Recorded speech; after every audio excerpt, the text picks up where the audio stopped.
پاکستان کی بجائے پاکستان کو ایک سیکولر پاکستان بنایا جائے، لیکن میں ان تمام قوتوں کو کہنا چاہتا ہوں کہ آپ کا یہ خواب کبھی بھی شرمندہ تعبیر نہیں ہو سکے گا، اور پاکستان ایک اسلامی وطن کی حیثیت میں زندہ اور تابندہ رہے گا۔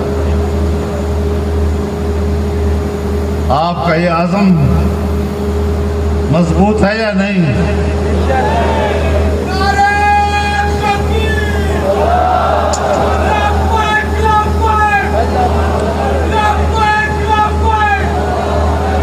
میرے محترم دوستو، آج قرارداد مقاصد پاکستان کے آئین کا حصہ ہے، اور جس میں اللہ رب العالمین کی حاکمیت کو تسلیم کیا گیا ہے۔ ہمارے آئین میں یہ بات طے کر لی گئی ہے کہ اسلام پاکستان کا مملکتی نظام ہوگا۔ ہمارے آئین میں یہ بات طے کر لی گئی ہے کہ تمام قوانین قرآن و سنت کے مطابق بنیں گے۔ ہمارے آئین میں یہ بات طے ہو چکی ہے کہ قرآن و سنت کے منافی کوئی قانون نہیں بنے گا۔ ہمارے آئین نے عقیدہ ختم نبوت کو اور ناموس رسالت کو تحفظ بخشا ہے، اور آج پوری دنیا اور عالمی قوتیں ایک ہی ایجنڈا رکھتی ہیں، اور ان کا پاکستان کے اوپر مسلسل یہ دباؤ ہے کہ یہاں آئین میں پاکستان کی اسلامی حیثیت کو ختم کیا جائے، توہین رسالت کے انسداد کا قانون ختم کیا جائے، قادیانیوں کو مسلمان قرار دیا جائے۔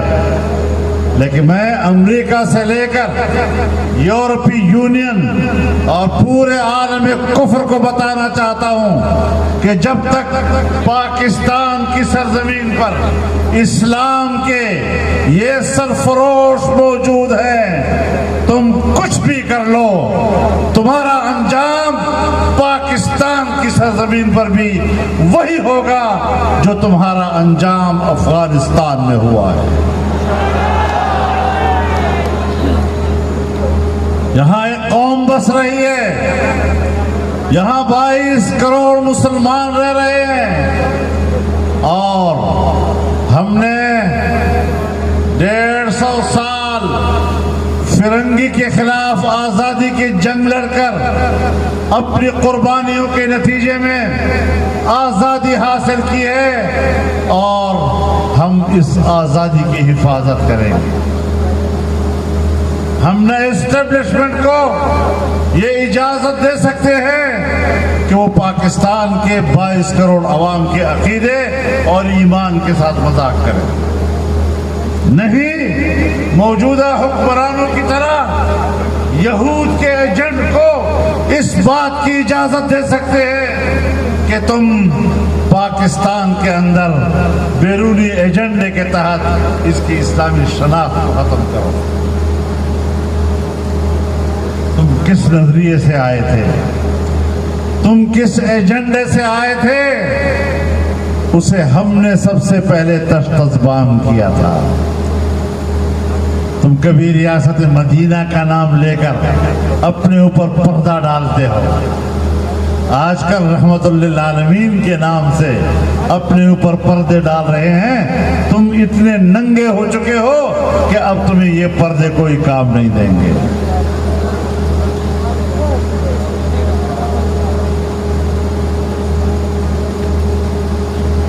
بہر رنگے کے خواہی، بہر رنگے کے خواہی، جام می پوش من انداز قدت رم نیشناس۔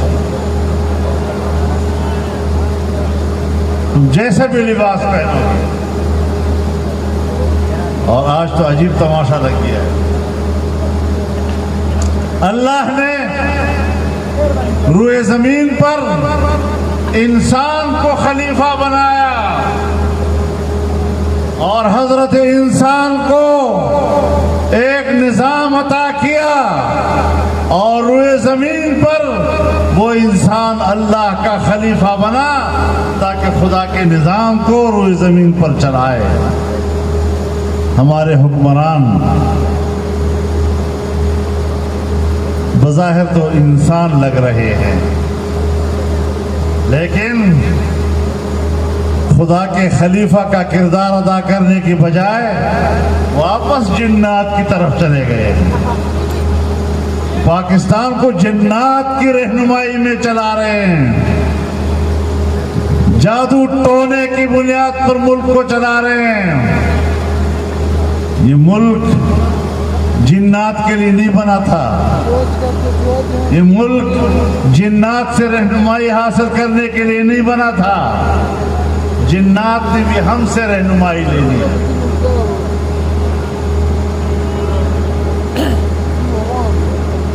کہاں پہنچ گئے ہیں یہ؟ پورے ملک کا نظام تباہ و برباد کر کے رکھ دیا ہے۔ آج پاکستان میں پہلی بار اسلام کے خلاف اور قرآن و سنت کے خلاف قانون سازی ہو رہی ہے۔ گھریلو تشدد کے نام پر جو قانون سازی کی گئی ہے، آج میں آپ کی موجودگی میں اور آپ کی تائید کے ساتھ بڑے واضح الفاظ میں کہنا چاہتا ہوں کہ اس قسم کا قانون قرآن و سنت کا انکار ہے، انکار، اور قرآن و سنت کا انکار تمہیں کیا بناتا ہے خود ذرا اپنے گریبان میں جان کر دے۔ خوبصورت عنوانات کے ساتھ خواتین کے حقوق کے نام پر، بچوں کے حقوق کے نام پر تم ہم سے زیادہ بچوں کے حقوق جانتے ہو؟ یہ تو ہم پڑھایا کرتے ہیں کہ بچہ جب تک نابالغ ہے وہ خدا کے کسی حکم کا بھی مکلف نہیں ہے۔ جو نابالغ بچہ اللہ کے حکم کا پابند نہیں ہے وہ کسی دوسرے انسان کے حکم کا بھی پابند نہیں ہو سکتا۔ بچوں کے حقوق تو ہم آپ کو پڑھاتے ہیں، آج تم علم بردار بن گئے ہو۔ آج قانون سازی ہو رہی ہے کہ 18 سال سے پہلے کوئی شخص ایمان نہیں لا سکے گا۔ تو میں نے کہا یہ قانون سازی سندھ میں ہوئی ہے، جہاں آصف علی رہتا ہے، جہاں اس کا والد حاکم علی رہتا تھا، جہاں امداد علی رہتا ہے، جہاں قائم علی رہتا ہے، یہ سارے علی علی علی علی جمع ہو کر میں ان کو بتانا چاہتا ہوں کہ حضرت علی کا نام لینے والوں وہ تو خود 10 سال کی عمر بھی ایمان لائے تھے۔ یعنی اس کا معنی یہ ہے کہ تمہاری نظر میں رسول اللہ صلی اللہ علیہ وسلم کی دعوت پر حضرت علی کا 10 سال میں ایمان لانا یہ جرم تھا؟ تمہیں کوئی احساس نہیں ہے؟ جس کے نام پر تم لقمے کما رہے ہو،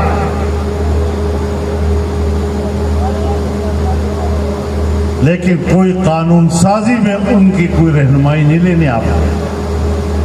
قانون سازی میں ان کی رہنمائی لینا آپ کے لیے جرم ہو۔ تو میرے محترم دوست،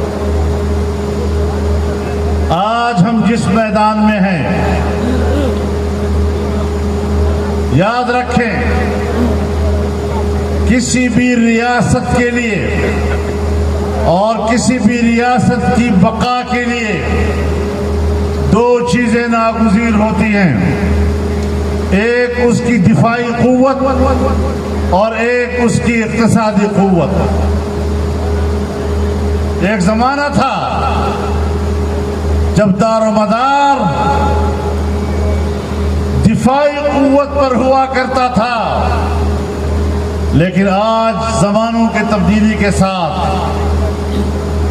ریاستوں کی بقا کا دار و مدار اب معاشی قوت پر ہو گیا۔ روس بہت بڑی طاقت تھی، لیکن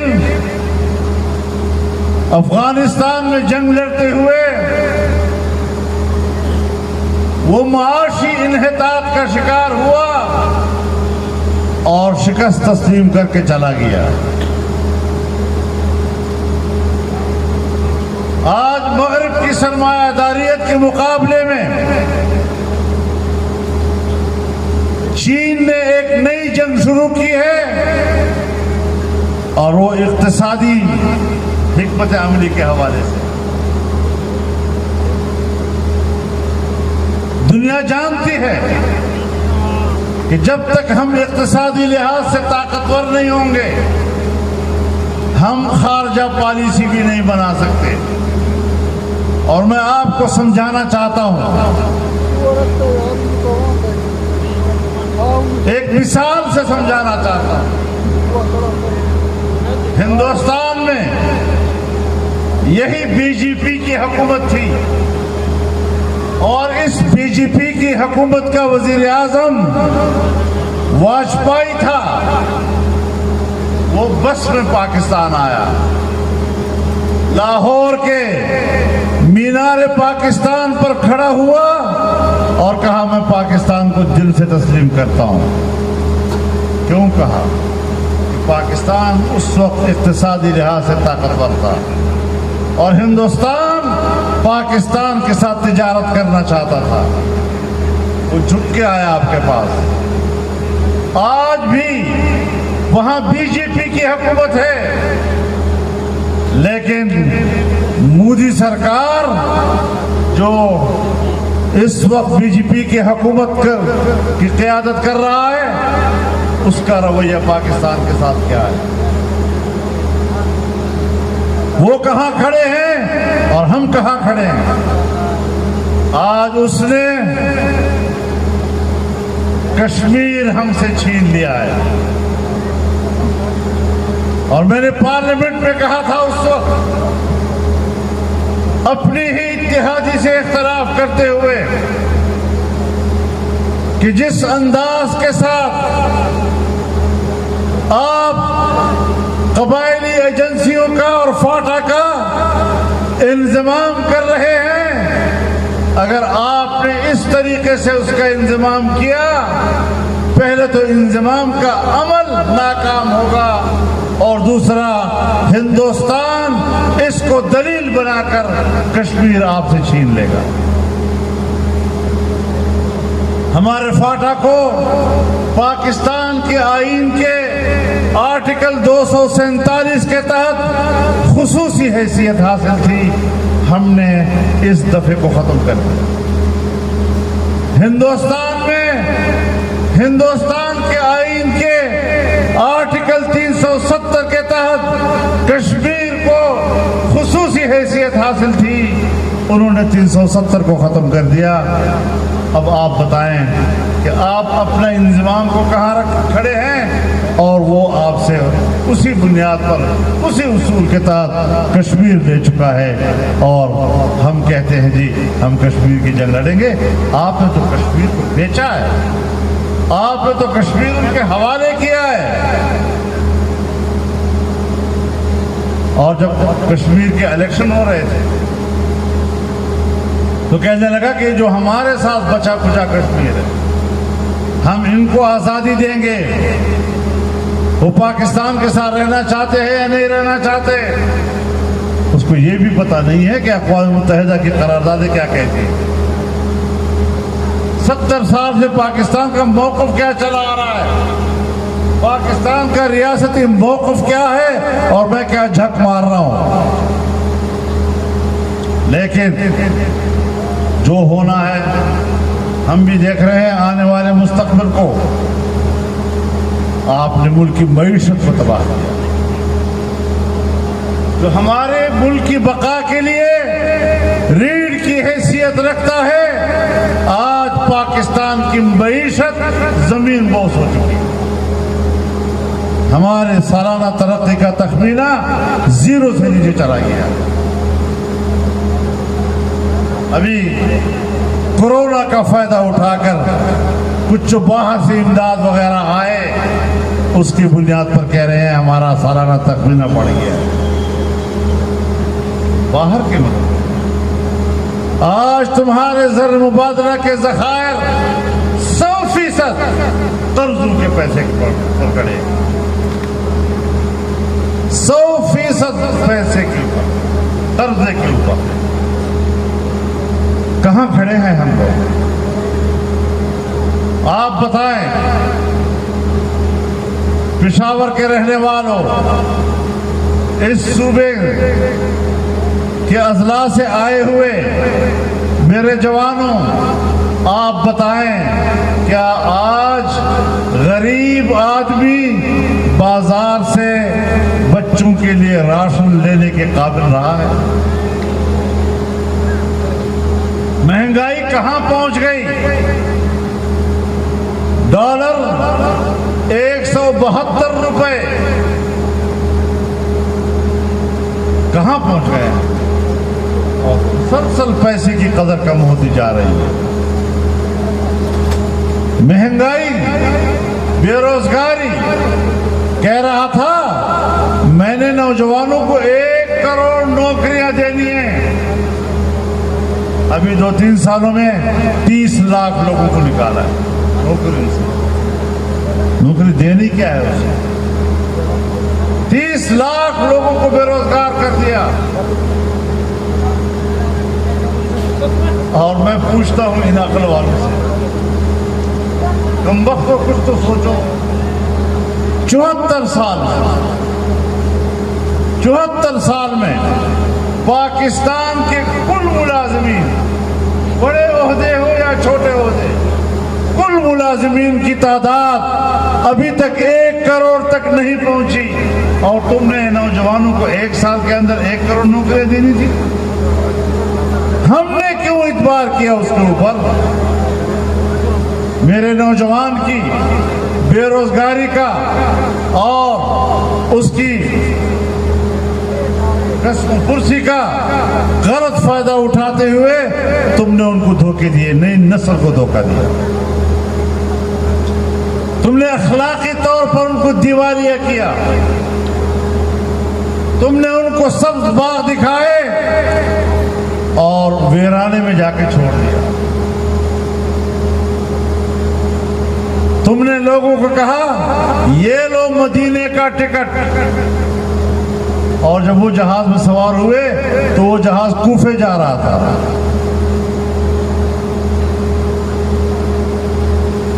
تم نے اپنی منزل مدینے کے بجائے کوفے کو رکھا ہے۔ قوم کے ساتھ اتنا بڑا بلنڈر تاریخ میں نہیں ہو سکتا۔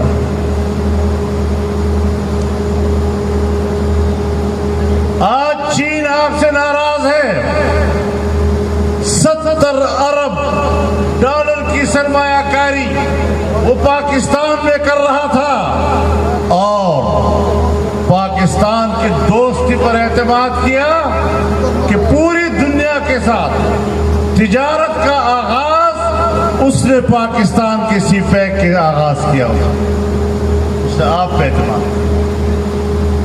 اور عمران حکومت نے آ کر دھوکہ دیا ہے چائنا کو، اور پاکستان سے اس کا اعتماد ہو گیا ہے۔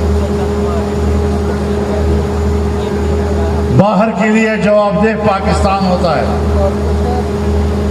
ہم نے پاکستان کی ساکھ بین الاقوامی دنیا میں اور اپنے دوستوں کے سامنے کیسے بحال کر لی ہے، یہ کڑا امتحان ہے اس قوم کے اوپر۔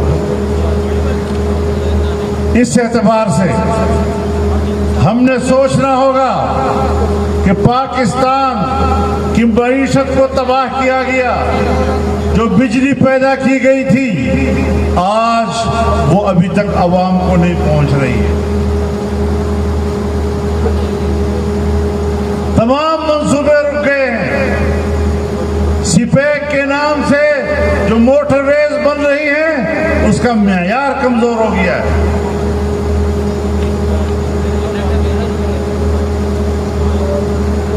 افغانستان کی یہ صورتحال ہے. میں حیران اس بات پر ہوں کہ خود امریکہ نے امارت اسلامیہ کے ساتھ 1 سال یا 2 سال کے طویل مذاکرات کے نتیجے میں باقاعدہ معاہدہ کیا ہے. دستخط ہوئے ہیں دونوں کے درمیان اور امریکہ نے اس معاہدے کے تحت امارت اسلامیہ کا لفظ قبول کیا ہے. آج جب افغانستان میں امارت اسلامیہ کی حکومت قائم ہوئی تو امریکہ شرط پیش کرتا ہے کہ پہلے انسانی حقوق کا تحفظ کرو، پھر خواتین کی تعلیم کی بات کرتا ہے. بھائی ذرا طالبان کو مستحکم تو ہونے دو. سب سے پہلے تو افغانستان میں استقلال کی ضرورت ہے، امن کے استحکام کی ضرورت ہے، پھر سیاسی استحکام کی ضرورت ہے. ان کو کئی مراحل سے گزرنا ہوگا. ابھی وہ ابتدائی مراحل میں ہیں اور آپ شرائط پیش کر رہے ہیں. یہ دنیا کے معاہدات میں کسی ملک کی انتہائی یعنی اخلاقی لحاظ سے اس کا کوئی جواز نہیں. آپ مشورہ تو دے سکتے ہیں لیکن شرط دینا اس کا کوئی جواز نہیں. قطر کی حکومت کی نگرانی میں اور موجودگی میں وہ معاہدہ ہوا، بجائے اس کے کہ امریکہ سب سے پہلے اس کو تسلیم کرے. دنیا سے کہہ رہے ہیں نہیں، ابھی ہمیں ذرا دیکھنا ہے وہاں انسان کے حقوق محفوظ ہیں یا نہیں. سوال یہ ہے کہ آپ نے 20 سال افغانستان پر بمباری کی، ایٹم بم سے نیچے جو سخت ترین بم موجود تھے آپ نے وہ استعمال کیے. کیا ہے کیا تم انسانی حقوق کے مجرم نہیں ہو؟ کیا تم انسانیت کے سامنے اور انسانی معاشرے کے سامنے افغانستان کے اندر انسانی قتل کے مجرم بن کر جواب دہ نہیں ہو؟ کیا ظلم ہے دنیا کے اندر. اور پاکستان بیٹھا ہوا ہے، انتظار کر رہا ہے آقا کا حکم آئے گا، آقا کی اجازت ملے گی تو تب یہ تسلیم کریں گے. سمجھ میں بات نہیں آ رہا. ایسے بے تکے فلسفے آج تک میں نے کسی سے نہیں سنے جس طرح کے آج کے حکمران فلسفے سنا رہے ہیں. ایران آپ کا پڑوسی لیکن ہندوستان کی ترازو میں بیٹھا.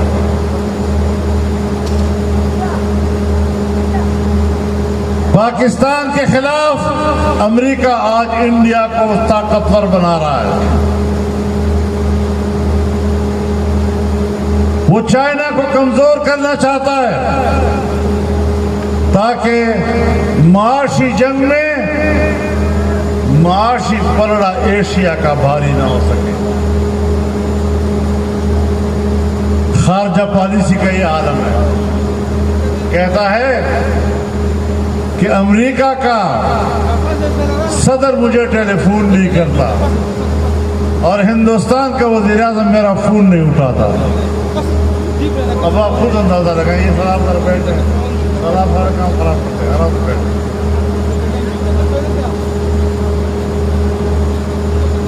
تو یہ صورتحال کہ ایک ملک میرا فون نہیں اٹھا رہا، دوسرا ملک مجھے فون نہیں کر رہا، یہ خارجہ پالیسی ہے. آپ کیوں تمہیں کوئی پوچھنے والا نہیں؟ اس لیے کہ تم ناجائز ہو. کیوں دنیا میں تمہاری قدر و قیمت نہیں؟ اقوام متحدہ کا اجلاس ہو رہا ہے اور یہ پاکستان سے ویڈیو لنک کے ذریعے خطاب کر رہا ہے. کیوں؟ وہ جائے گا تو وہاں کو اس کو ملے گا نہیں، کوئی ملاقات نہیں کرے گا. یہ تیری حیثیت ہے اور پھر ہم پر مسلط ہو، قوم پر مسلط ہو. دھاندلی کے ذریعے مسلط ہو، اور طرفہ تماشا تو یہ ہے کہ جو لوگ ان کو لائے ہیں اقتدار میں، جو ان کے محسن ہیں، اب ان کو لڑ گیا ہے۔ اور D G I S I کا معاملہ اس نے مس ہینڈل کیا۔ کیا چیز ہے یہ؟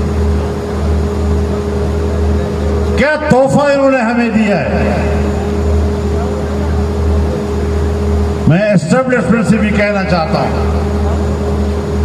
کہ پتہ نہیں تم کس امید سے اس کو لائے تھے، تم نے کس امید پر اس کے لیے دھاندلیاں کی۔ اگر مجھے فوج کا ادارہ عزیز نہ ہوتا، اگر یہ میرے ملک کے دفاعی لائن نہ ہوتی، اس کی میرے نظر میں اہمیت نہ ہوتی، تو میں یہ ضرور کہتا کہ شکر ہے کہ بالآخر تمہیں لڑ گیا۔ لیکن ہم افراد سے گلہ کر سکتے ہیں، لیکن دفاعی ادارہ پاکستان کا ادارہ ہے، ادارے کا ہم ضرور چاہیں گے کہ وہ طاقتور رہے اور وہ پاکستان کی دفاعی صلاحیت اس کی محفوظ رہے۔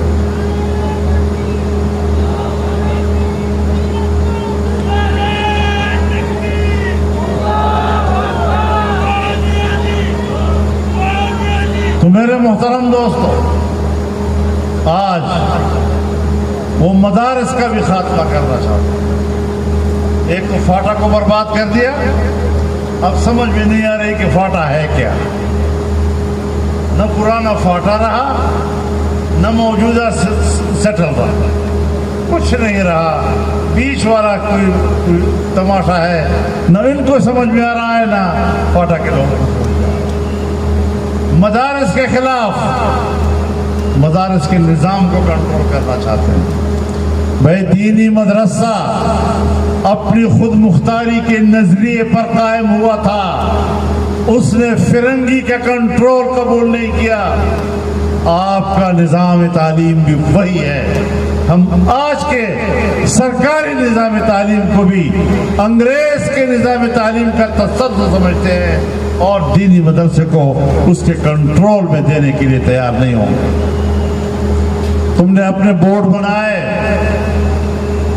مدارس کو تقسیم کرنے کی کوشش کی، اس کا ایک ڈائریکٹریٹ بھی بنایا، لیکن بناؤ نا، مدرسہ نہیں ملے گا تمہیں، کوئی استاد تمہیں نہیں ملے گا وہاں، کوئی طالب علم نہیں ملے گا وہاں کو۔ وفاق المدارس متحد ہے، ہم سے کوئی آدمی تمہیں نہیں ملے گا،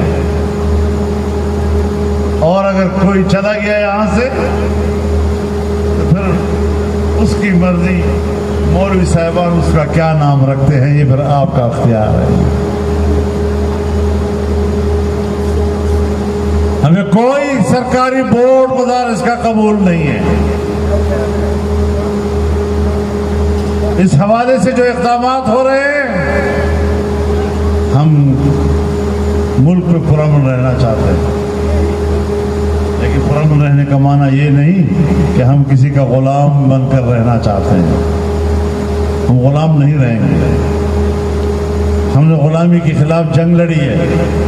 آج جس کے نام سے اس جلسے کو ہم نے منعقد کیا ہے، ہم عہد کر رہے ہیں یہاں پر کہ ہم نے کسی کی غلامی قبول نہیں کرنی، اور عزم کر لو، تجدید عہد کر لو کہ ہم غلامی قبول نہیں کریں گے۔ ہمارے اکابر نے جس آزادی کے لیے قربانیاں دی تھی، اس قربانی کا لاج رکھیں گے۔ کوئی غلامی ہم قبول نہیں کر سکتے۔ ہم معاملات کو سلیقے سے طے کرنا چاہتے ہیں، ہم رجسٹریشن کرانا چاہتے ہیں، لیکن رجسٹریشن کا معنی یہ نہیں کہ ہم اس میں مدارس کی آزادی اور خود مختاری کو بھی بیچیں گے، ایسا نہیں ہوگا۔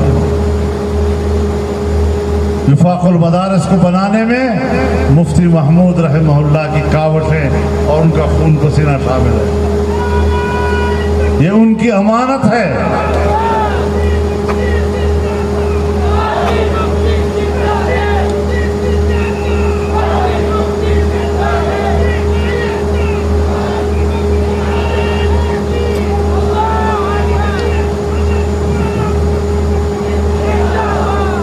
تو انشاءاللہ العزیز ہم نے ہی اس ملک کو انشاءاللہ اللہ کے فضل و کرم سے ٹھیک کرنا۔ وقت آ رہا ہے، آپ نے گزشتہ 3 سالوں میں جس زندگی کا ثبوت دیا ہے، جس جوان مردی کا ثبوت دیا ہے، جس بہادری کا ثبوت دیا ہے، میرے ساتھیوں، میں اللہ کو گواہ بنا کر پیش کرتا ہوں کہ میں آپ کی جرت اور بہادری پر فخر کرتا ہوں۔